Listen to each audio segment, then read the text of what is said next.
हरे कृष्णा। तो आप सब देखने वाले हैं जगन्नाथ जी का जो प्राकट्य है जगन्नाथपुरी में, वो किस प्रकार से हुआ और उसके पहले वो कहाँ थे।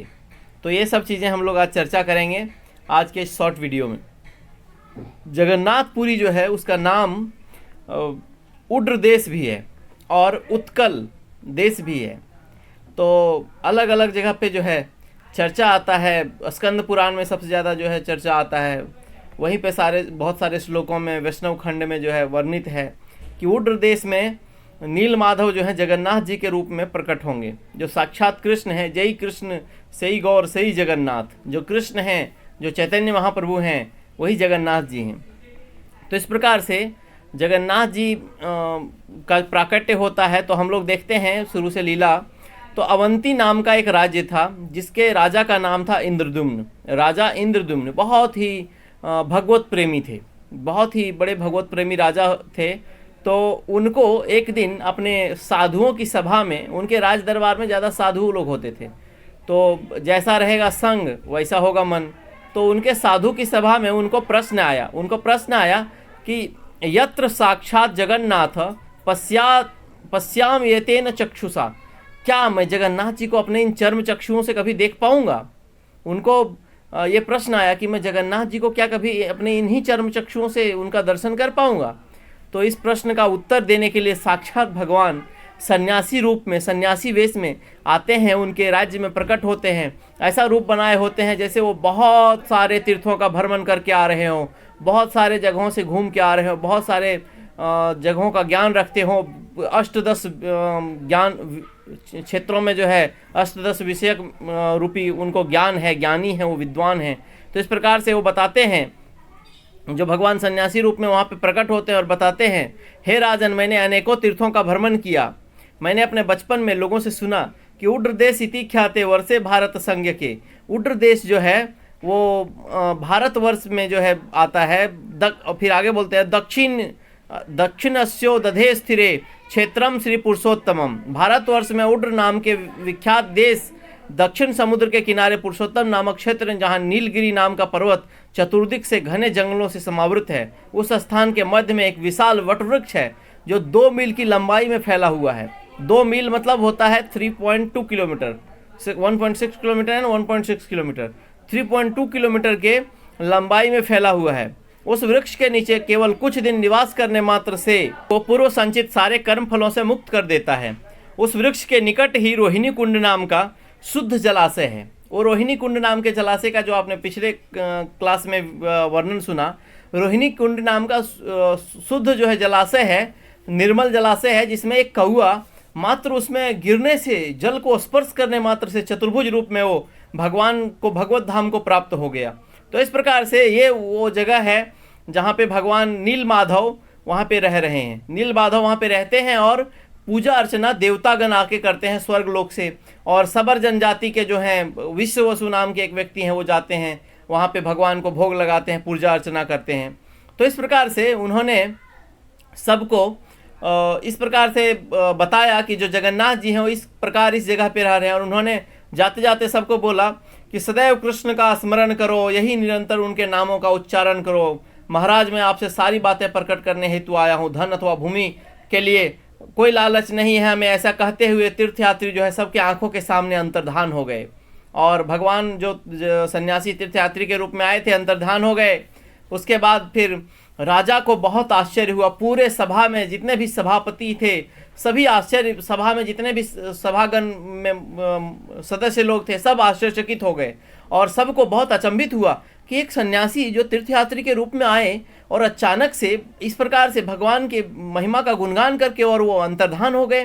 तो इस प्रकार से राजा और भी भाव विह्वल हो उठे, भाव विभोर हो उठे। और सभी जो उनके पुरोहित थे, पुरोहित लोगों को उन्होंने कहा, हे कृपा निधान, ब्राह्मण की सभा में उन्होंने बोला, हे कृपा निधान ब्राह्मणों, भगवान का दर्शन प्राप्ति में आप मेरी सहायता करो। मुझे भगवान का दर्शन करना है, मेरी लालसा बढ़ती जा रही है।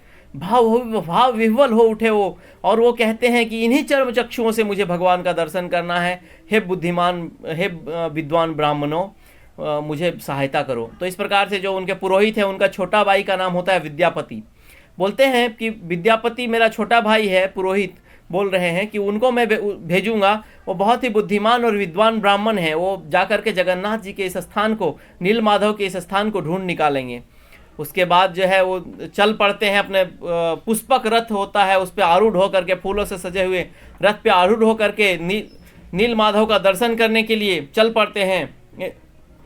इंद्रदुम्न के द्वारा भेजे गए जो विद्यापति नाम के ब्राह्मण होते हैं वो, और चलते चलते समझिए कि आप भगवान से जाके मिलने वाले हैं तो आपको क्या, आपकी क्या दशा होगी। तो वो दशा उनकी हो रही थी। बोल रहे, हो मे सफलम जन्मम सुकल्या सर्वरी चमे द्रक्षामि यत भगवतो मुख पद्म मघापहम।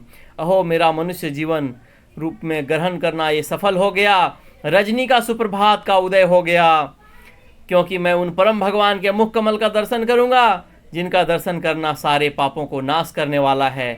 इस प्रकार से जगन्नाथ जी का, वो नील माधव का दर्शन करने जा रहे हैं। आज मैं उन चक्रपाणी भगवान का दर्शन करूंगा जो केवल सर्वनादि भक्ति द्वारा ही जाने जाते हैं, जो अपने नित्य धाम नीलाचल में निवास करते हैं और बद्ध जीवों को शारीरिक एवं भौतिक कष्टों से तुरंत ही निजात कर देते हैं और तुरंत ही मुक्त कर देते हैं। उनके नाम मात्र लेने से लोग मुक्त हो जाते हैं। इस प्रकार से इस भयावह भव सागर में केवल उनके दर्शन मात्र से ही मैं पार कर पाऊंगा। अहो धन्य, अहो भाग मेरे सूर्योदय मेरा जो है आज का, कल का रजनी जो है वो उसका उदय हो गया। मैं धन्य हूँ, मैं धन्य हूँ। ऐसा करते हुए वो जाने लगे। जाते जाते वो बहुत ही घने जंगलों में प्रविष्ट होते हैं और भुवनेश्वर जो है उस क्षेत्र का नाम होता है एकाम्र कानन। तो एकाम्र कानन भुवनेश्वर जो है वहाँ प्रविष्ट होते हैं और रास्ते में जो मिलता है उसे भी प्रणाम करते हैं। और इस प्रकार से वो जाते हैं, वहाँ विश्राम के लिए रुकते हैं। तो जैसे ही वो रुकते हैं तो उनके कानों में थोड़ी थोड़ी सुमधुर चर्चाएं सुनने को मिलती है कि थोड़ी थोड़ी वार्ताएं आ रही है जो भगवान के विषय कोई चर्चा कर रहा है। तो इस प्रकार से वो जब सुनते हैं, थोड़ा पास जाते हैं तो देखते हैं कुछ सबर लोग जो है भगवान के बारे में बोल रहे हैं। तो इस प्रकार से विद्यापति उन सबको देखकर प्रणाम करते हैं, हाथ जोड़कर खड़े हो जाते हैं। विद्यापति ने जिनको भी देखा वो चतुर्भुज रूप में नजर आ रहे थे। ये देखिए, ये बहुत ही सुंदर चीज़ है कि जगन्नाथपुरी में जो लोगों ने जन्म लिया, जो जीव हैं, जंतु हैं, जो भी लोगों ने जन्म लिया, वो सारे पहले से मुक्त आत्मा हैं। वो जो भी वहाँ पे हैं सब पहले से ही मुक्त आत्मा हैं, क्योंकि वहाँ देवता लोग जब ऊपर से गुजरते हैं तो उनको सब चतुर्भुज रूप में दिखाई देते हैं। भगवान विष्णु जिस प्रकार से चतुर्भुज रूप में रहते हैं, वहाँ सारे उनके पार्षद चतुर्भुज रूप में दिखाई देते हैं। चाहे वहाँ आपको कैसा भी कुछ करते हुए लोग नजर आए, लेकिन वहाँ पे रहने वाले जो जन्म लिया है वो सारे लोग चतुर्भुज रूप में देवताओं को दिखते हैं। यमराज का प्रवेश नहीं है वहाँ पे ब्रह्मा जी का भी अधिकार क्षेत्र से बाहर है। लक्ष्मी जी बताती हैं कि ब्रह्मा, यमराज आप लोगों के प्रवेश क्षेत्र से बाहर है, आप जाओ कहीं और जाके शासन करो अपना। तो इस प्रकार से जो विद्यापति हैं विश्ववसु नाम के ब्राह्मण से वृद्ध सबर से मिलते हैं और देखते हैं कि वो जो है अर्चना पूजा समाप्त करके आ रहे हैं। और विश्ववसु जो है मुख्य पुजारी जो होते हैं उनसे मिलते हैं और उसको देखते ही आलिंगन करके पूछते हैं, हे विप्र। विश्ववसु पूछते हैं विद्यापति से, हे विप्र, हे ब्राह्मण, आप कहाँ से इस दुस्तर जंगल में प्रविष्ट हो गए?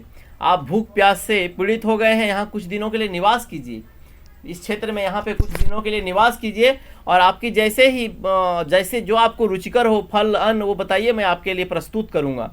इस प्रकार से वो व्याकुल होते हैं भगवान के, उनके प्राण भाव विवल होते हैं दर्शन के लिए विद्यापति के, लेकिन वो उनको अन्न जल फल ये सब ग्रहण करने बोलते हैं नहीं, हे साधु, मैं राजा इंद्रदुम्न द्वारा भेजा हुआ भगवत दर्शन करने आया हूँ, उनके द्वारा प्रेरित होकर के। जब तक मैं दर्शन करके राजा के पास समाचार न ले जाऊं तब तक मैं कुछ भी ग्रहण नहीं करूंगा। आप कृपा करके मुझे विष्णु के दर्शन कराएं, नील माधव के दर्शन कराएं, जगन्नाथ जी के दर्शन कराएं, हे विश्ववसु हमें दर्शन कराएं। विश्ववसु ये चीज़ सुनने के बाद चिंतित हो उठते हैं कि अगर भगवान का जो है नील माधव का दर्शन करा देंगे हम तो भगवान जो है अप्रकट हो जाएंगे, नयन गोचर हो जाएंगे।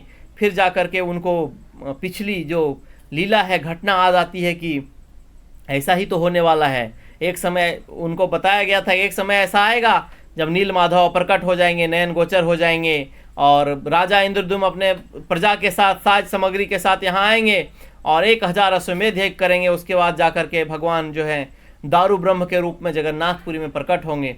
तो आज हमने देखा कि आज का लीला जो है यहाँ तक विश्ववसु और विद्यापति का मिलन हुआ। अब आगे दर्शन करने जाएंगे, उसके आगे क्या क्या घटना घटित होती है वो हम लोग अगले क्लास में देखेंगे। हरे कृष्णा, बहुत बहुत धन्यवाद। श्रील प्रभुपाद की जय। और भी जानने के लिए बने रहिए हमारे साथ। हरि बोल, हरे कृष्णा।